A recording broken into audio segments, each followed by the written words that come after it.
ഹാഡിയസ് നാളത്തെ ക്രിസ്മസ് എക്സാമിൽ ബയോളജി നിന്റെ ക്വസ്റ്റ്യൻ പേപ്പറിൽ കാണാൻ ചാൻസ് ഉള്ള ഏറ്റവും ഇമ്പോർട്ടൻ്റ് ആയിട്ടുള്ള ഈ ചിത്രം നീ ശ്രദ്ധിക്കണം. ഈ ചിത്രത്തിൽ ആദ്യത്തെ ചോദ്യം, ഇവിടെ തന്നിരിക്കുന്ന ഈ ചിത്രത്തിൽ എന്തിനെയാണ് റെപ്രസെന്റ് ചെയ്യുന്നത്? ഇത് എന്താണ് പറയുന്നത്? ഇത് എന്തിന്റെ ചിത്രമാണ്?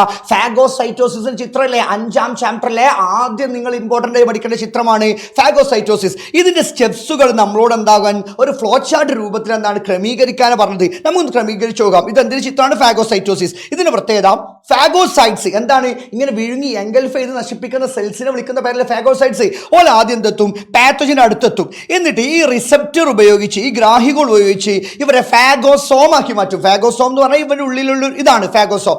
ഈ ഫാഗോസോമിലേക്ക് ലൈസോസോം എത്തിക്കഴിഞ്ഞാൽ അതിന്റെ പേരാണ് ഫാഗോലൈസോസോം. എന്താണ്? ഫാഗോലൈസോസോം. നോക്കിക്കോ, lysosome combine with phagosome to form ഫാഗോലൈസോസോം.